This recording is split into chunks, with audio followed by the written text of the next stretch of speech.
Bienvenue. Aujourd'hui, on va s'intéresser à l'histoire qui se cache derrière l'un des plus grands maîtres du récit contemporain, Stephen King. Pour bien saisir l'ampleur du phénomène, on peut commencer par ce chiffre. Un chiffre qui donne le vertige. Plus de 350 millions de livres vendus dans le monde. C'est absolument énorme. Mais en réalité, l'histoire la plus fascinante, ce n'est pas celle des ventes, c'est celle de son parcours. Alors, on va explorer sa vie un peu comme un de ses romans, en suivant son incroyable parcours de héros à travers 4 grands chapitres. On le surnomme le roi de l'horreur, c'est vrai. Mais son œuvre, elle, va bien au-delà de la simple peur. Elle explore quelque chose de bien plus profond. Parce que si on regarde derrière le surnaturel, ces livres nous offrent un regard incroyablement juste, très acéré, sur la société américaine, sur la famille et sur toutes les tensions qui peuvent exister dans les petites villes. Et justement, sa carrière, elle n'a pas démarré sur les chapeaux de roue. Loin de là. Ça a commencé beaucoup plus modestement, avec quelques pages sauvées in extremis de la poubelle. Au début des années 70, sa vie était tout sauf un best-seller. Il vivait dans une caravane, jonglait entre plusieurs petits boulots. C'était une période marquée par de grosses difficultés financières et aussi par des combats plus personnels. Et là, c'est vraiment le point de bascule.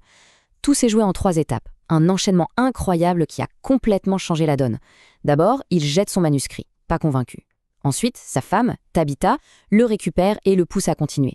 Et enfin, le succès. Un succès fou qui lui a permis de se consacrer enfin à l'écriture.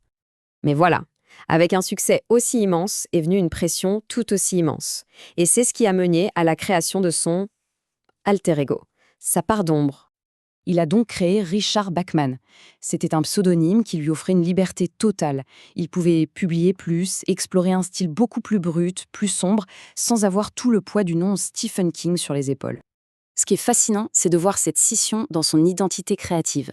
D'un côté, le King que tout le monde connaît, avec ses grandes fresques surnaturelles, et de l'autre, Bachman, beaucoup plus ancré dans le réel, plus direct, presque plus politique. Et pendant ce temps, au sommet de sa gloire, ses démons personnels le rattrapaient. Ses addictions faisaient écho, d'une manière assez troublante, aux thèmes très sombres de ses propres romans. On va maintenant aborder un moment qui a failli tout arrêter. Un événement tragique qui, pourtant, est devenu un chapitre absolument central de sa vie et de son œuvre. Le 19 juin 1999. Ce jour-là, alors qu'il se promène, Stephen King est violemment percuté par une camionnette. L'accident est terrible, il a failli y rester. Le bilan physique est effroyable. Poumons perforés, de multiples fractures. Il a subi 5 opérations chirurgicales et a passé des semaines à l'hôpital. Et c'est là que tout prend un autre sens. Se remettre à écrire, pour lui, ce n'était pas juste reprendre le travail. C'était un acte de survie, une thérapie. C'était le moyen de se réapproprier sa propre histoire. Après sa convalescence, il s'est alors attelé à terminer son chef-d'œuvre, son grand œuvre, la saga de la Tour Sombre. C'est la série qui fait le lien entre quasiment tous ses autres livres. Et c'est ça qui est génial. Tout est connecté. C'est ce qu'on appelle le Kingverse. Des villes qui reviennent, des personnages qui passent d'un roman à l'autre. C'est un immense univers interconnecté, une toile d'araignée littéraire absolument fascinante. Cette chronologie, elle, montre un retournement de situation spectaculaire. D'abord, il a été boudé par la critique, vu comme un simple auteur populaire.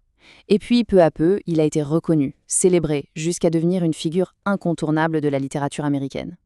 Il a souvent dit que son métier, au fond, c'est de raconter des mensonges. Mais des mensonges qui nous permettent de voir une vérité plus profonde sur nous-mêmes, sur notre nature. Alors, la question qu'on peut se poser, c'est celle-ci. Au-delà des monstres et des fantômes, quelle est cette fameuse vérité que ces histoires nous révèlent ? Qu'est-ce que ces récits nous disent vraiment sur qui nous sommes ?